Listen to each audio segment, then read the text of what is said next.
Hai Bus, Halo Mbak Rini. ada siapa lagi nih? Selamat malam. Kita baru berdua aja nih Mbak Rini. Kita undang Dan lagi. ada nona rumahan yang watching. Nona rumahan sudah Ada watching. kamu. Mbak Pepi dulu sebentar. Hai Fatma, bersabar ya. Sabar ya Mbak.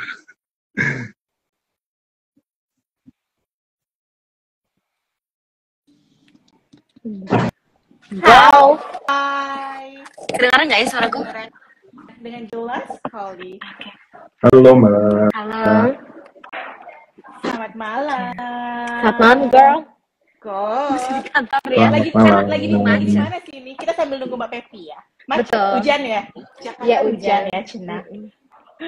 Tadi aku agak kelamaan di kantor, terus tiba-tiba, hari ini kan aku ada janji ya di Bakudaya, gitu. Hari ini banget. Hari ini banget. Jadi aku memutuskan untuk tidak pulang dulu. Kayak marilah kita menyelesaikan dulu ini, baru kita pulang. Tapi Abang Gojekku sudah menunggu, dia lagi bekerja. Juga di bawah. Wait, ini dari Abang Deden. Abang Gojek. Aja. Abang Gojek Deden. Real Abang Gojek. Oke. Kita tunggu Mbak Pepi sebentar lagi ya. Baiklah. Kita tunggu Abang.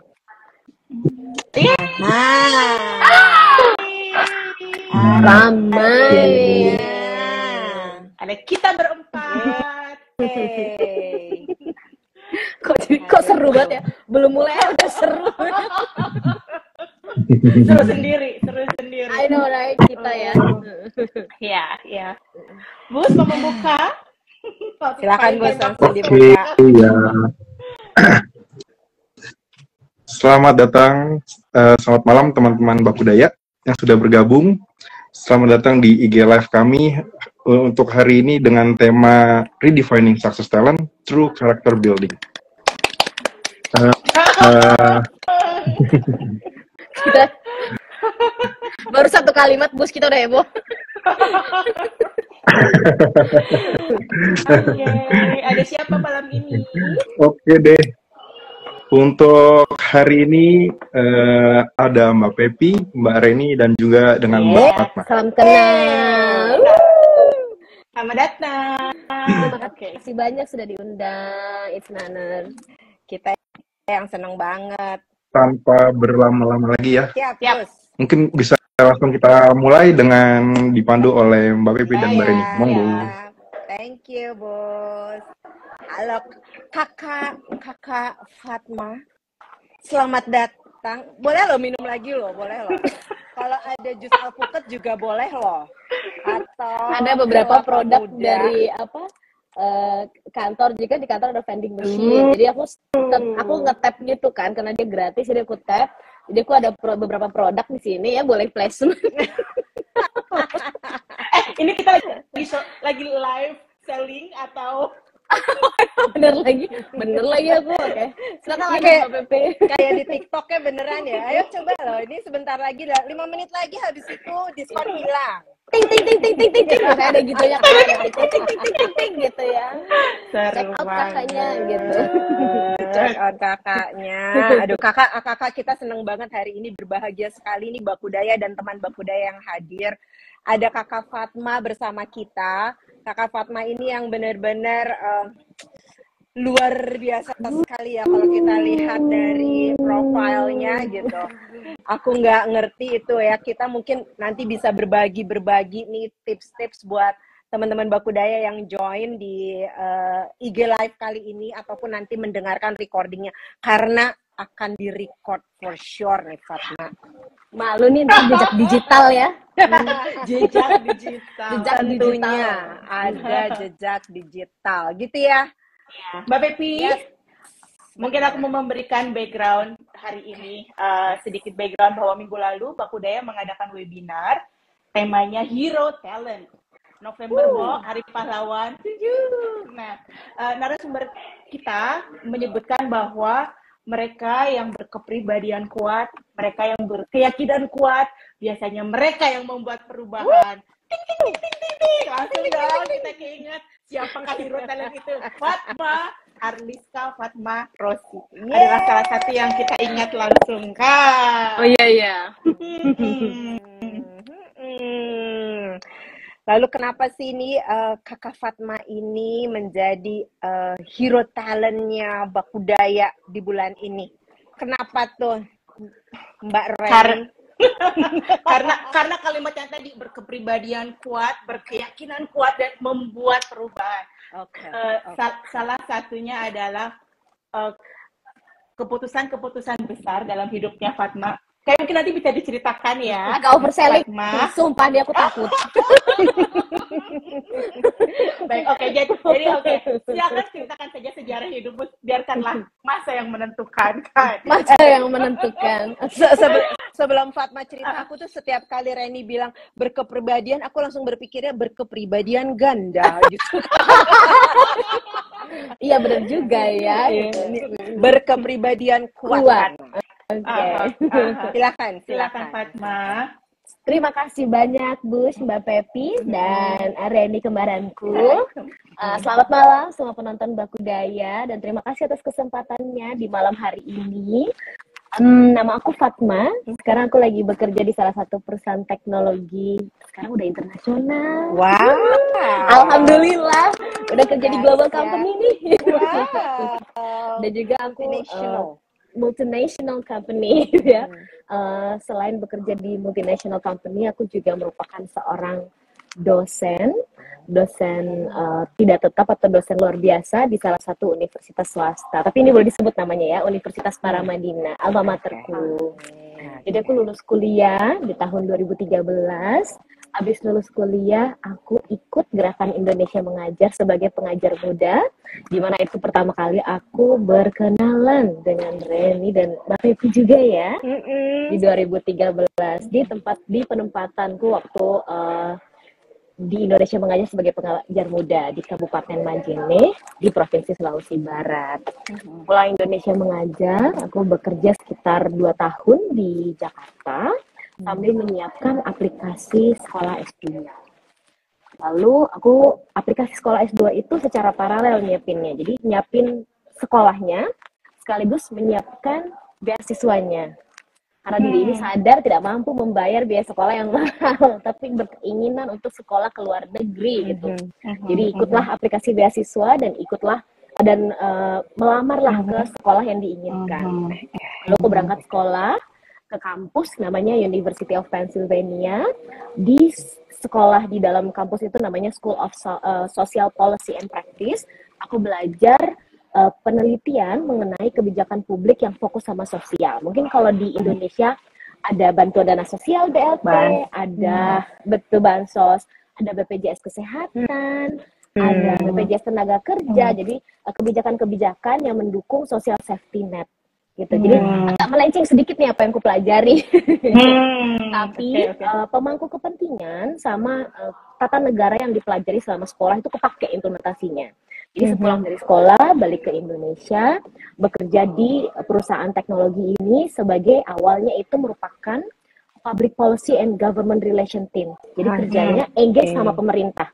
Karena dianggap memahami pemangku kepentingannya, cara mereka membuat kebijakan, bagaimana public dan private sektor itu bekerja sama gitu ya.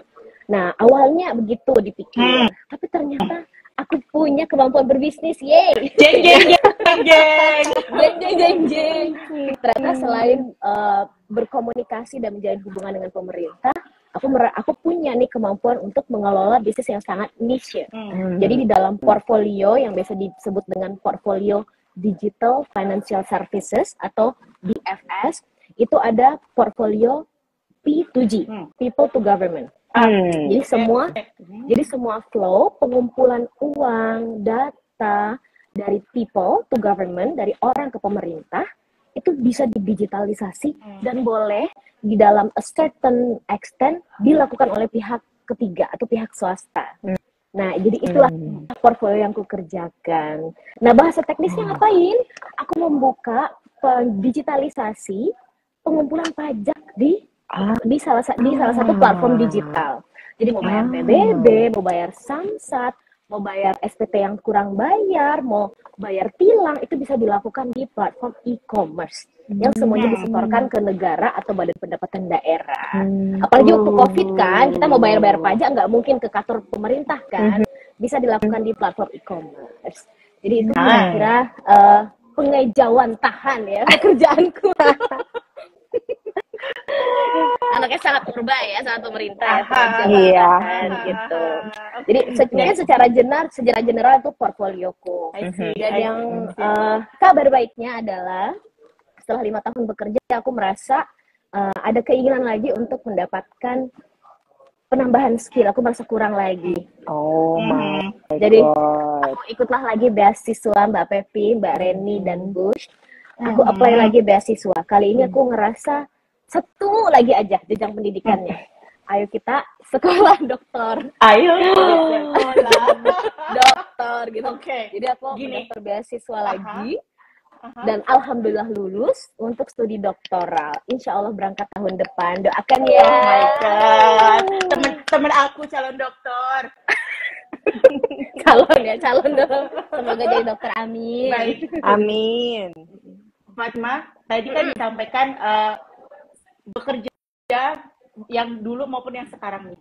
Bekerja full time, kemudian menyiapkan beasiswa dan menyiapkan juga sekolahnya gitu. Itu kan besar banget ya. Full time gitu. Mungkin pertanyaannya gimana sih proses pengambilan keputusan itu sehingga kamu kayak piringnya sudah penuh tapi aku masih go for it gitu. Satu, piringnya tidak pernah penuh. Jadi selalu ada ruang untuk belajar. Jadi aku selalu merasa semakin bekerja, semakin ketemu orang, semakin tahu satu hal, semakin kecil rasanya diri ini. Oh, ada lagi yang nggak Piringnya dikasih. membesar ya. Piringnya yang membesar itu ya. Oke, sorry. Jadi selalu merasa ada lagi nih harusnya dipelajari, ada lagi yang harusnya dikuasai gitu. Setiap kali ingin melakukan sesuatu atau ada visi yang mau dicapai, semakin kelihatan ada gap skill, gap networking, gap ilmu pengetahuannya gitu, semakin berasa. Sehingga dari waktu ke waktu muncullah keputusan untuk pengen sekolah lagi atau pindah portfolio kalau sedang bekerja. Itu mungkin alasannya ya. Jadi selalu merasa kurang. Tapi bukan maksudnya tidak merasa bersyukur ya. Kayak selalu merasa kurang gitu. Selalu merasa bisa lebih ditingkatkan gitu ya.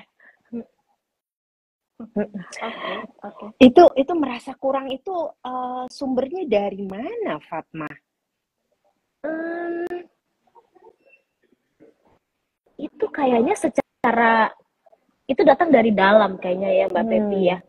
Karena sejauh maksudnya aku melihat teman-teman eksternal, teman-teman gitu ya, atau inner circleku juga bertanya kayak apa lagi sih gitu yang dicari, ada yang begitu ya bertanya ya. Tapi itu mungkin kembali ke diri masing-masing. Setiap kita kan pasti ada visi yang pengen dilihat 5 tahun, 10 tahun, 15 tahun gitu. Nah, buatku personal dengan supporting system yang kumiliki saat ini gitu, orang tua yang mendukung, suami yang memahami gitu, teman-teman yang tahu kalau aku bisa melakukan lebih banyak gitu, ini membuat aku menjadi punya semangat lebih juga gitu, bahwasannya aku punya kapasitasnya, terus kemudian fasilitas eksternalnya ada. Nggak kebayangkan dulu mungkin 10-15 tahun yang lalu belum ada beasiswa LPDP atau beasiswa untuk melanjutkan ke master atau doktor belum sebanyak sekarang. Itu satu. Jadi beasiswanya ada. Jadi push factornya bagus gitu. Yang kedua, supporting sistemnya lengkap. Orang tuaku berpikiran terbuka, oh kalau ada mau sekolah lagi, kalau adik mau sekolah lagi, kalau adik mau lanjut doktoral lagi, bagus sekali. Jadi bisa berkarir lebih banyak lagi, bisa jadi dosen, bisa jadi peneliti gitu, gak cuma bekerja di kantor gitu.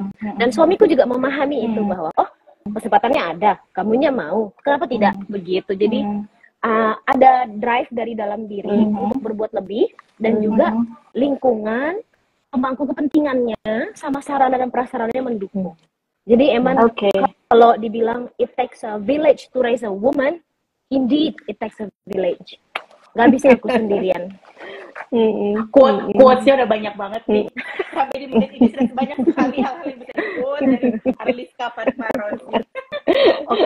Oke. Aku mau nanya nih. Kalau tadi disampaikan ada drive dari diri, ada push factor berupa opportunity yang ada, kemudian juga support system. Nah, tapi kan gini, pengajar muda gitu ya, itu kan bukan seleksinya nggak kaleng-kaleng. LPDP, universitasnya sekarang lagi doktorat. Di mana doktoratnya? Mau di US, insya Allah. Itu juga nggak kaleng-kaleng. Yes. Nah, maksudnya 3 hal tadi, drive, push factor, sama support system. Mungkin buat aku sih kayaknya sih nggak cukup gitu. Ada apa lagi sih keunggulan dirimu, pribadimu yang menurut kamu membantu pencapaian ini nih? Dapat lolos seleksi PM, beasiswa, terus dapat beasiswanya dan dapat sekolahnya gitu. Apa karakter keunggulan pribadimu yang mendukung ini? Jadi aku selalu percaya satu, tidak ada, kalau misalnya kita bahasa warungnya ya, nggak ada logika tuh kalau nggak ada logistik. Nah, itu yang pertama ya. Jadi sebelum muncul kemauan yang kuat tadi, bisa punya visi 5 tahun, 10 tahun, 15 tahun, yang pertama harus dimiliki oleh seseorang yang aku juga ngerasa aku memiliki itu adalah merasa satu tadi, merasa kurang terus. Jadi merasa ingin terus, ada yang perlu ditingkatkan. Improvement, the sense of improvement, kebutuhan untuk tidak gampang merasa cukup kalau ada ilmu pengetahuan baru atau posisi baru, jabatan baru, atau ya ilmu pengetahuan baru, itu satu. Yang kedua, ini juga lelucon yang biasanya aku sebutkan kepada suami dan teman-temanku. Aduh, dari tanggal 1 sampai 24 rasanya pengen sekolah, tanggal 25 sampai tanggal 30 aku pengen kerja aja. Kan ya. Ada banyak godaan dari stabilitas finansial yang sudah ada gitu ya, untuk menikmati yang udah ada, dan bukan pilihan buruk juga kalau orang nyaman dengan pilihannya untuk bekerja full time gitu, menjadi profesional dan tidak mau sekolah lagi gitu. Tapi menurutku, yang karena aku punya kebutuhan tadi kayak pengen sekolah lagi, ada yang diinginkan selain bekerja lagi, adalah keteguhan hati untuk menginginkan sekolah dari tanggal 1 sampai tanggal 30. Nggak cuma itu tanggal 24 ya. Harus teguh gitu, harus teguh baik hati dan keyakinannya. Implementasinya adalah menakar diri. Pengen sekolah 3 tahun lagi. Dari tahun 2021 berarti udah harus baca-baca aplikasi sekolah. 2022 mulai tes semua tes kebutuhan aplikasi. 2023 baru kemudian kita apply sekolahnya. 2024 dapat sekolah, dapat beasiswa, kita persiapkan logistiknya. 2025 mari kita berangkat. Jadi ada selain tadi keinginan yang konsisten, juga ada implementasi misi yang jelas dari visi yang kebayang tadi. Nggak bisa terbangun gitu ya. Iya, yang kelihatan hanya berangkatnya aja gitu. Exactly.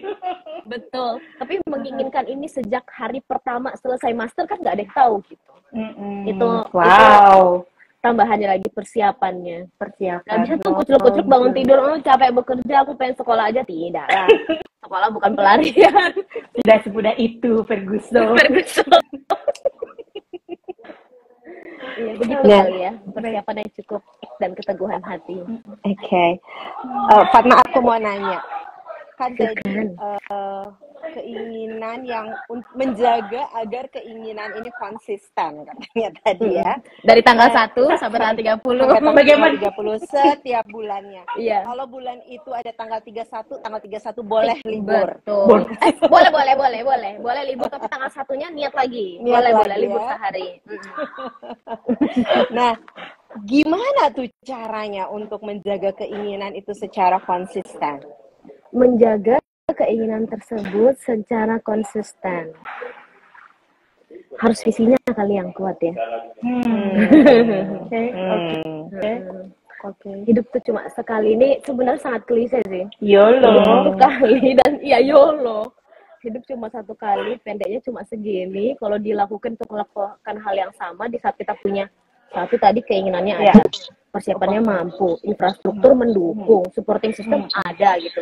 Jadi aku merasa ini kesempatan yang tidak boleh aku lewatkan aja di masa sekarang gitu. Oke. Dan kalau untuk menambah lagi ya Mbak Pepi ya, aku ngerasa ada tanggung jawab moral aja sebagai seorang perempuan.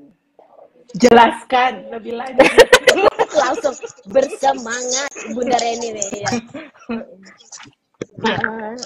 Kalau laki-laki ya ada di posisi pemimpin gitu atau dia menjadi bintangnya terang gitu, selalu ada ruang lain untuk laki-laki lain gitu di posisi yang bintangnya terang juga gitu. Sedangkan untuk perempuan gitu, aku merasa juga angka membuktikan kok gitu jumlah persentase pemimpin perempuan sama laki-laki di institusi manapun, publik maupun private. Kalau tidak diadvokasi jumlah maupun kualitasnya, baik itu secara kebijakan ataupun program afirmasi gitu, nggak akan muncul itu. Padahal kita merepresentasikan 51% dari populasi dunia gitu. Jadi perempuan tuh ruangnya sempit. Dan fokusnya adalah kalau ruangnya sempit kita bukan sharing sikut. Kalau ruangnya sempit kita buka ruangnya.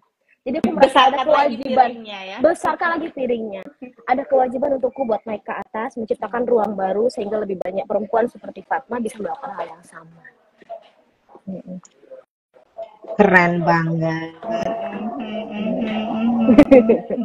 Oke. Dan dari the whole quality yang kamu sampaikan tadi, kalau ada teman Baku Daya di luar sana ingin dapat tips gitu, apa sih kualitas yang mana atau karakter yang mana yang perlu di-emphasize yang bisa meyakinkan si grantee, si pemberi beasiswa ataupun perekrut gitu let's say. Yang pasti kalau tadi mulai kan Mbak Pepi nanya banget tuh kuncinya dari mana sih munculnya keinginan tersebut, dari dalam. Jadi teman-teman Baku Daya kalau punya cita-cita besar, kalau punya trajektori karir yang sangat dirasa tuh sekarang nggak kecapai nih, kayaknya terasa ambisius gitu. Yang pertama kali dipertanyakan adalah di dalam diri. Apakah kita benar-benar menginginkan tersebut dan seobjektif apa sebenarnya visi tersebut. Jadi tidak perlu langsung dibilang, oh saya 30 tahun lagi pengen jadi menteri gitu. Itu kan satu tujuan yang sangat sempit ya gitu. Kalau cuma mau jadi menteri aja gitu, siapa tahu nanti jadi jadi kalau misalnya ada seseorang bercita-cita menjadi menteri lingkungan hidup gitu 30 tahun. Berbeda dengan seseorang yang punya cita-cita udah untuk menjaga ekosistem dan membangun portfolio ESG selama 30 tahun ke depan gitu. Jadi visi yang jauh lebih objektif dan holistik tadi sebenarnya bisa beradaptasi dengan waktu lebih bagus. 5 tahun ke depan mungkin dia bisa jadi aktivis, 10 tahun ke depan dia bisa kerja di perusahaan yang mengelola green energy gitu. Jadi mudah beradaptasi dan mudah juga mengadopsi perubahan kalau visinya jelas. Jadi visi itu harus general tapi bisa diukur dengan misi-misinya gitu, sehingga tidak sempit dari dalam diri. Dan yang kedua, embrace kekurangan, embrace kegagalan, dan embrace privilege. Nah, mungkin ini yang perlu di-address ya gitu. Nggak di-deny ya. Tidak perlu di-deny gitu. Diriku sendiri, to be honest, sejujurnya, mungkin datang dari keluarga yang menengah ke bawah. Jadi dari SD sampai SMA aku selalu dapat beasiswa. Karena orang tua ceritanya mendapatkan bantuan keluarga miskin. Tapi miskin kami hanyalah apa yang muncul di paperwork aja. Jadi gaji orang tua kurang dari 2 juta sebulan gitu. Itu hanya kertas aja.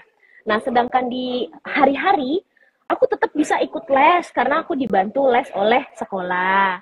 Aku masih bisa ikut belajar bahasa Inggris karena les bahasa Inggrisku dibantu juga oleh tempat les yang kemudian percaya dengan kapasitasku gitu. Aku makan bergizi, mamaku masakin protein di pagi hari, bekal aku di siang hari gitu. Terus aku tidak dibebani dengan pekerjaan rumah, itu privilege. Jadi jadi meskipun aku berasal dari underserved community, mungkin dari keluarga yang kurang secara finansial gitu, tapi aku merasakan privilege-nya. Dan mama dan papaku itu adalah orang yang melakukan segala cara untuk mendukungku, mendukung keinginanku, meskipun mereka tidak memahami. Ini lomba apa sih? ini sekolah apa sih? Kamu mau kemana sih? Gitu. Tidak pernah mengerti, tapi percaya aja. Nah, itu sebuah privilege, itu diakui. Terus kalau ada, itu yang pertama kan ya, embrace privilege, gunakan sebaik mungkin, gunakan seoptimal mungkin.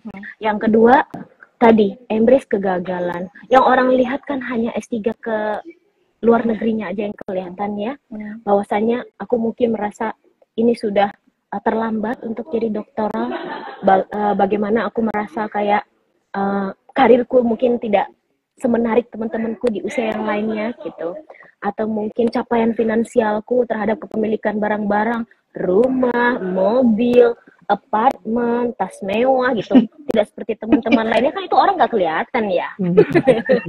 Iya, kalau merasa di embrace aja gitu kegagalan tersebut gitu, sama menakar diri. Jadi jangan sampai nanti gara-gara jungkir balik bikin aplikasi sekolah sambil bekerja full time, jadi kena mentalnya, jadi kurang istirahatnya, jadi terganggu moodnya gitu. Jadi secara fisik dan mental juga harus berimbang. Kayak Mbak Pepi bilang tadi, kalau ada tanggal 31 boleh istirahat di tanggal 31 bermimpinya. Cuma sampai tanggal 1 baru mulai lagi. Iya. Penting itu. Tadi tuh Fatma untuk mengembrace gitu ya kegagalan. Ada nggak sih tips-tipsnya? Karena kan pasti untuk mengejar doktorat program ini aja Fatma udah rencanakan dari 2021, 22, 23, setiap tahun itu tuh benar-benar dicicil sampai akhirnya dapatlah di 2025 Fatma akan menjalani program tersebut. Nah, hasil 5 tahun itu kan nggak singkat ya, banyak banget pasti ups and downs-nya, terus juga tadi menjaga konsistensinya, usahanya seperti apa gitu. Nah, bisa nggak share nih tips-tipsnya Fatma untuk bisa mengembrace tadi kegagalan ataupun kekurangan seperti apa? Iya, yang satu tipsnya adalah menyayangi diri sendiri. Oh, sweet. Jadi kan banyak ya, kita rencana, keinginan, ambisi itu banyak. Tapi kadang-kadang kita suka mengorbankan diri sendiri, atau kayak ngerasa aku gagal, aku salah, aku nggak bisa nih gitu. Terus kemudian kita berhentilah menyayangi atau percaya sama diri sendiri. Jadi apapun keadaannya, sayangi diri sendiri dulu. Jadi sebagai contoh, kalau impian buat naik gajinya nggak tercapai di 2024, nggak apa-apa, kita coba lagi 2025. Tidak perlu patah semangat. Oh, kalau harusnya disiapin 2021, dari 2021 PhD-nya harusnya berangkat 2023, Fatma menikah di 2023 gitu. Kita push back dulu setahun 2 tahun, nggak apa-apa. Jadi embrace saja perubahan-perubahan dalam hidup, asalkan masih berkekuatan hati tadi. Wow, real case itu ya. Iya, real case, real story, iya. Sayang aja sama diri sendiri, soalnya cuma diri kita yang kita miliki at the end of the day. Kok jadi sedih ya? Bukan sedih, terharu. Iya, terharu. Tersedih. Iya, menerima aja gitu, karena menjadi otentik itu susah sekali. Mungkin itu yang kedua ya. Sudah kita sayang sama diri kita, kita menjadi jujur sama diri kita. Oh, memang mungkin aku nggak bisa seperti si A, karena memang kapasitasku berbeda. Oh, mungkin aku tidak bisa secepat si B untuk melakukan ini, karena aku fokusnya kurang. Tapi bukan berarti kita jadi tidak memperbaiki diri juga. Kita put strength di depan. Apa yang bisa mensubstitusi tadi kelemahan atau kekurangan tadi. Jadi selain sayang, juga harus jujur sama diri. Selain self-care, harus self-aware. Oh my, teman budaya catat self-aware. Oke. Aku nanya. Aku ada pertanyaan nih, karena tadi terkait dengan jujur pada diri sendiri dan being authentic gitu, bahwa berbeda. Kaitannya dengan judul kita malam ini, redefining success. Oke. How do you define success? Dan bahwa suksesku berbeda dengan orang lain, nggak apa-apa. Itu pertanyaan. Secara aku mendefinisikan sukses adalah ketika aku selalu konten atau merasa penuh sama yang kulakukan. Perjalanan hari-hari, bekerja, mengajar, mengurus orang-orang yang tersayang, itu tidak selalu membahagiakan. Dan bahagia juga bukan tujuan. Karena kalau kita pengennya bahagia aja terus, kayak kapan kita membiarkan rasa sedih kita datangkan ya? Kapan kita menerima tentangan kalau pengennya bahagia aja terus gitu. Jadi bahagia tidak selalu, tapi menarik selalu. Jadi nggak setengah-setengah gitu loh mengambil tantangan itu. Jadi every battle, setiap kita punya pertarungan, pasti ada sisi enak dan tidak enaknya. Jadi ambil yang tidak enaknya kalau ingin ngerasain yang enaknya. Jadi hari-hari tidak selalu bahagia, tapi selalu menarik. Dan konten tadi ya. Iya, When konten kita sama hidup. Baik, Ayo Kem, pertanyaan lagi Kem. ini quote ini tuh perlu diproses gitu, diendapkan gitu loh, Kem. Oh iya benar juga ya gitu. Kalau boleh tahu teman-teman Bakudaya ini kebanyakan peminatnya atau orang-orang yang kemudian gabung di Bakudaya, mendengar ide-ide dan ilmu pengetahuan dari Bakudaya tuh umur berapa ya? Karena ini penting juga kan kasih insight, tapi ternyata ntar yang aku kasih insight udah level C level semua, jadi yang kayak gitu, salah responden lagi. Di level kan juga perlu belajar, Kem. Betul juga ya, kalau mereka mau. Yang Mbak Pepi mau dengerin beragam, iya, yang dengerin beragam. Dari yang mahasiswa sampai yang C level, sampai Iya, Mbak Pepi. ada Bapak Danardatu, selamat mendengarkan. Selamat di malam. Abu Dhabi. Dari Abu Dhabi, Wah, gitu kan? Ya ampun, ghost internasional ya Bakudaya ya. Iya, kadang-kadang ke Kamboja, asik. Singapura. Berarti relevan lah, mudah-mudahan relevan ya pengalamanku ya, yang sudah lulus sekolah sekitar 10 tahun. Aku udah lulus sarjana. Iya lagi, udah 10 tahun selesai satu. Ya ampun. Ternyata iya. Ya ampun, udah lama ya. Iya udah lama. Apalagi maksudnya. Iya. Kamu 10 tahunnya udah ngerasa lama, apalagi Eika. Iya, udah 10 tahun, udah sekolah lagi, dan udah komitmen kerja lama juga. Good. Bush, masih waktu? Gimana waktu? Masih oke? Masih bisa lanjut? Untuk waktu masih bisa sih, masih ada sebentar lagi. Sebentar lagi. Sekitar 15 menit. Oke. 15 menit. 15 menit maksimal ya. Alright, kalau gitu. Pak juga sudah ditungguin Oke. Abang Gojek kesayangan. Iya. Lagi makan abang Gojeknya. Oh, ya ampun, Abang Gojek yang baik dan benar ya. Menanti dengan setia sekali. Supporting Oke. system ya, abang Gojek. Fatma, kan tadi banyak sekali nih ya journey-nya Fatma setelah lulus 10 tahun sampai sekarang, tapi journey-nya itu kan udah sangat beragam sekali gitu ya. Tadi misalnya Fatma juga sempat cerita gitu bahwa oke, kalau ngeliat teman-teman di usia Fatma karirnya udah di mana, sementara Fatma di mana. Nah, balik lagi sih ke pertanyaannya gitu. Fatma itu begitu lulus masuk ke pengajar muda, lalu kemudian ke sana ke sini gitu. Yang menjadi goals utamanya Fatma apa? Goals utama mungkin nggak ada ya Mbak Pepi, tapi dari waktu ke waktu ada yang ingin dicapai. Kayak waktu pertama dulu lulus S1, terus lihat aplikasi pekerjaan, Fatma ngerasa tuh, oh kalau studinya ini, pekerjaannya ini, kayaknya untuk mencapai, dulu 5 tahun pertama targetnya adalah stabilitas finansial dulu. Pengen ya?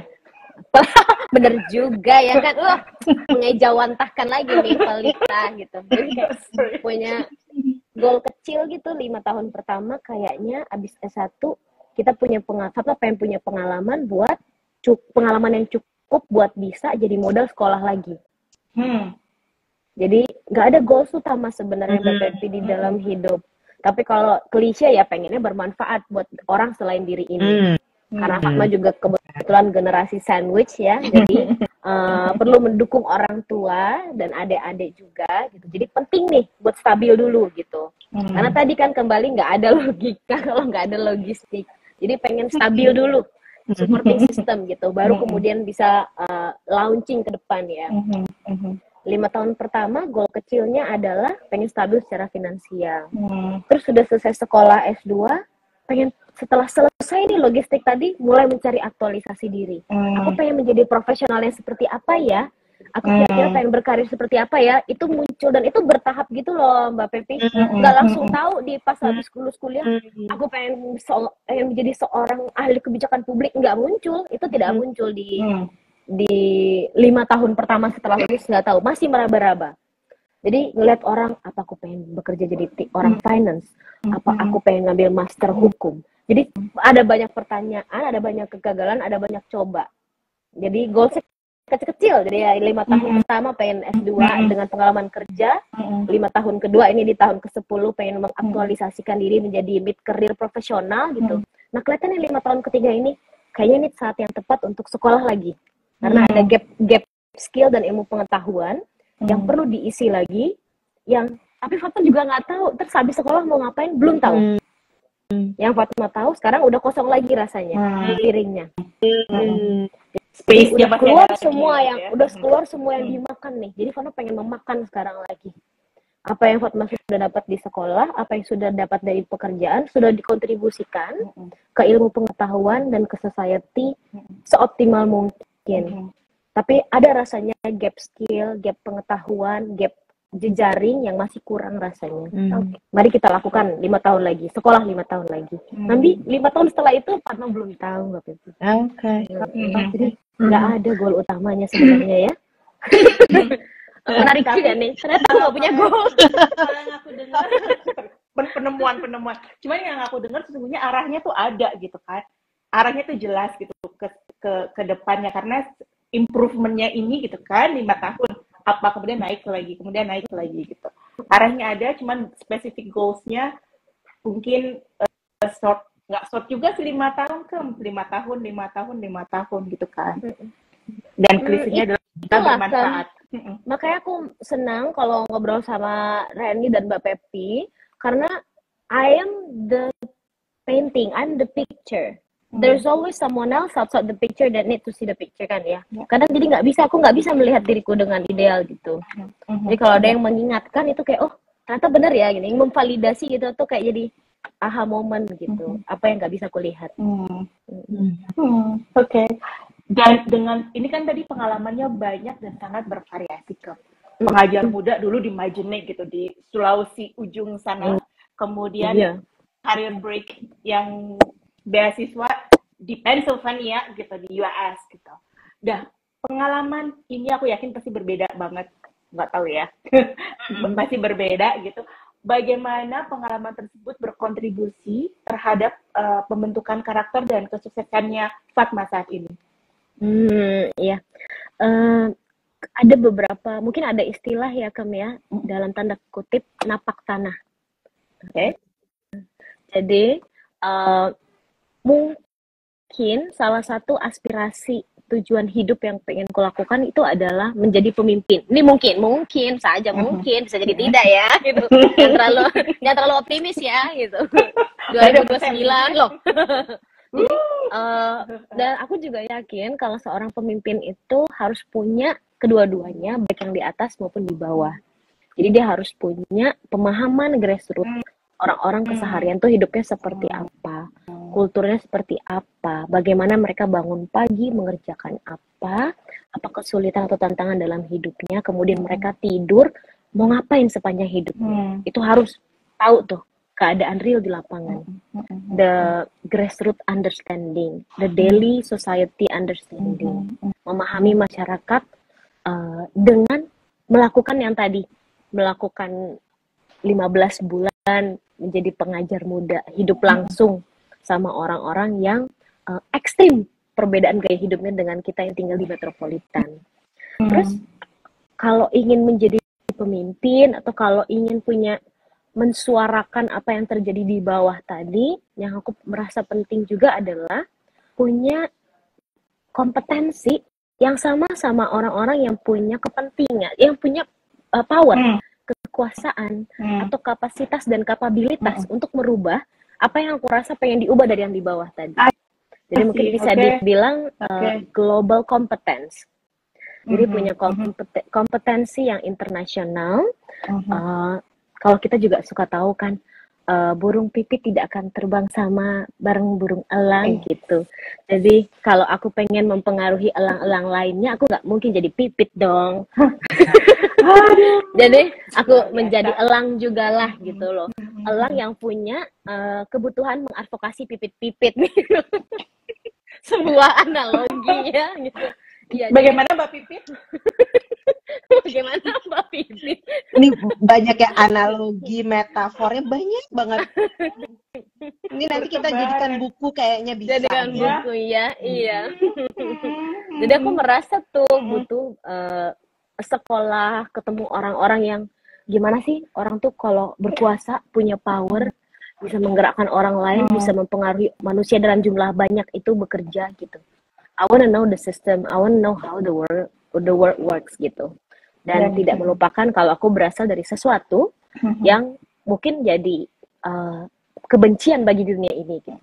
Jadi dalam hal ini aku pengen konteksan ngomong tentang poverty ya, kemiskinan. Yang lupa dibenci oleh orang adalah kemiskinannya. Karena yang kemudian dibenci atau tidak disukai orang kemudian adalah orang miskinnya gitu. Sehingga orang-orang yang miskin atau berkekurangan selalu mendapatkan judgement atau stereotip yang lebih buruk dibanding orang yang berkecukupan secara finansial. Jadi kalau kita miskin gampang dianggap kriminal, kalau kita miskin gampang dianggap akan meminta-minta gitu. Padahal isu utamanya adalah kemiskinan. Kenapa sih seseorang bisa miskin? Apakah itu karena sistem? Apakah nggak ada akses infrastruktur? Apakah nggak ada cukup jaring pengaman sosial gitu? Jadi musuh bersamanya adalah objeknya, kemiskinannya, bukan manusianya. Bukan orangnya. Betul. Catat ya, catat. Catat ya, catat gitu. Iya. Nah, banyak catatannya ternyata. Fatma, tadi kan si Repelita tadi ya, si rencana si 5 tahun lagi itu ya. Padahal Fatma tuh udah nggak kenal Repelita sebenarnya. Tapi belajar, Mbak Pepi. Saya belajar, masih ada ya. Pelajaran sejarah ya. I know, right? Crazy, ya. Nah, setiap periode itu ada keputusan-keputusan besar yang diambil tentunya kan. 5 tahun menjadi satu milestone, lalu next-nya lagi gitu. Nah, apa yang membuat Fatma yakin bahwa keputusan ini adalah benar? Takut lagi gue jawab. Jeng. Gak ada keyakinan Mbak Pepi, tidak ada. Jadi Fatma lupa siapa filsufnya yang bilang you are what you are not. I don't know what I am, I just know what I am not. Itu kali ya. Jadi aku tidak mau di sini lagi. Aku tidak mau cuma sampai sini. Aku tidak mau kalau nggak bisa ini, nggak bisa itu. Jadi kulakukan apa yang kulakukan segala cara untuk menjadi apa yang tidak kuinginkan. Oke, so that means selama itu align dengan hal itu, ini tidak yang menjauh dari yang tidak aku inginkan, it means already the right decision gitu, di path yang dirimu mau gitu ya, tepat. Iya serius juga ya. Pertanyaannya kayak apa ya? Nggak ada, iya. Tapi aku jujur aja yang nggak ada sebenarnya Mbak Pepi. Aku yang tidak kuinginkan aja. Mungkin secara kalau bangun pagi itu udah nggak ada lagi semangatnya kalau misalnya nggak ada keinginan sekolah gitu. Udah mulai berasa bosannya dengan rutinitas. Meskipun sebenarnya rutinitas itu menarik. Bisnis trip, ketemu orang, ketemu partner gitu. Tapi ada yang kosong rasanya. Udah nggak konten. Dari tadi contentment is your success ya. Your success. Oke. Mungkin kita sudah sampai di akhir. Pertanyaan terakhir Akhir berarti ya. Takut. Mbak Pepi pertanyaannya pamungkas gitu ya, agak takut nih. Kalau ini debat capres aku udah kalah ini. Dijawab selalu kayak menyerah dulu aku. Untungnya bukan kan? Ya, Untungnya bukan. Bukan ya. Capres. Ini sebenarnya lebih kepada pesan. Apa sih yang bisa Fatma sampaikan kepada siapapun, teman Bakudaya yang mendengarkan ini, untuk membangun karakter yang bisa menavigasi kesuksesan mereka. Teman-teman Bakudaya, sekarang kita kan ada di dunia yang sangat banyak flow informasinya, sangat banyak orang kiri kanan, depan belakang yang kita ngerasa ketika dikomparasi akan banyak yang jauh lebih baik dibanding kita gitu. At this rate of life, kita pasti ketinggalan. Kalau tadi poinnya adalah mengejar orang lain gitu. Jadi sangat penting punya kemampuan, teman-teman Bakudaya, untuk punya kemampuan, satu, mengukur diri sendiri. Yang kedua, bersetia pada keteguhan hati kalau ada yang ingin dicapai. Dan yang ketiga, bersabar dengan your time, waktu. Karena setiap orang punya waktu yang berbeda-beda. Karena kita jam 7.51, hampir jam 8 malam di waktu Indonesia Barat. Tapi di waktu Indonesia Timur ini sudah jam 9.51 atau jam 10 malam. Bukan berarti kita lebih telat dibanding waktu Indonesia Timur. Kita akan berada di waktu 9.51 dalam 2 jam lagi.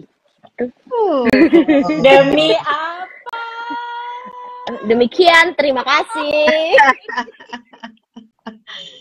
Aduh, cakep banget nih Fatma.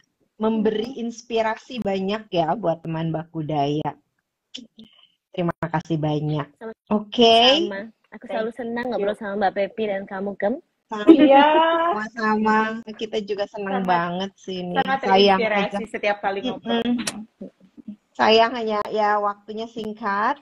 Jadi kita sudah sampai di akhir sesi. Gitu ya. Selamat reunian dengan Mas Gojeknya. Iya, nanti aku menunggu panggilan kalau udah boleh turun sama Mas Gojeknya. Oke, Oke, thank you banget. Fatma. Silakan Mbak Bu Pepi. Sito. Terima kasih untuk kesempatannya. Oke, terima kasih. Untuk teman-teman Bakudaya yang ingin mengikuti kembali IG Live ini secara keseluruhan dari awal hingga akhir, bisa disaksikan di YouTube kami di Bakudaya. Terima kasih untuk Mbak Fatma yang sudah mengisi IG Live Bakudaya. Dan untuk teman-teman Bakudaya yang sudah join, stay safe, stay healthy, and stay productive. Sampai ketemu di IG Live berikutnya. Ya, thank you for having me. Bye-bye. Bye, Bus. Bye, Mbak Pepi.